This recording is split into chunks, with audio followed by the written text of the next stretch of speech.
It's a beautiful sunny day in late February, and this is the time to think about pruning those roses.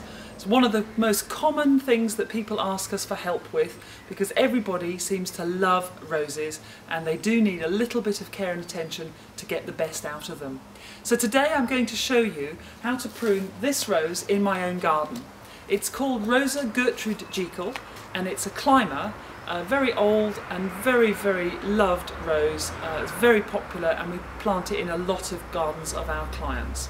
So I'm going to show you now, and in late February, what we need to do to get the best performance from it for this summer.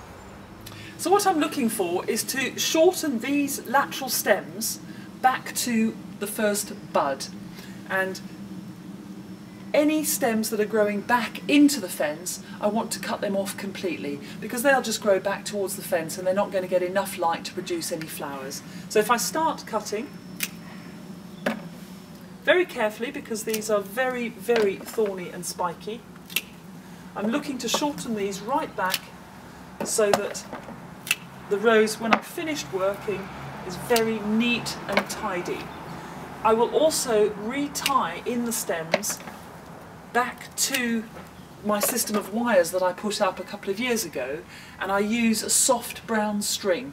The beauty of using the soft string is that it rots off over the course of a year and it can never strangle the plant. If you tie it in with wires, very quickly that will start to strangle the plant and will do some real damage.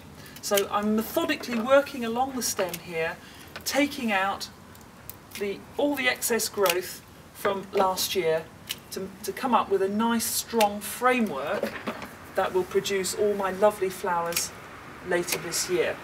And you can see it does look a bit brutal, but actually roses do respond incredibly well to this kind of treatment.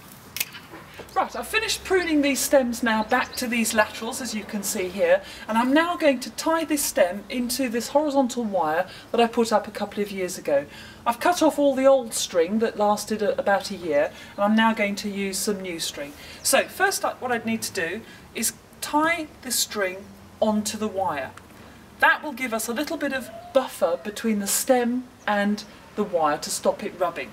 Then, very carefully, because these thorns are very vicious, is I bring that down and loop the wire over, the string over, sorry, and I tie that in.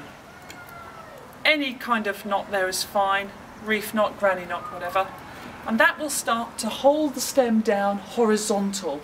We want this main stem here as horizontal as possible, because that will slow down the flow of sap and encourage these laterals to grow and develop lovely flower buds. And there we go, a little bit of delicate work, pruning and tying in, and this rose is now set for the summer.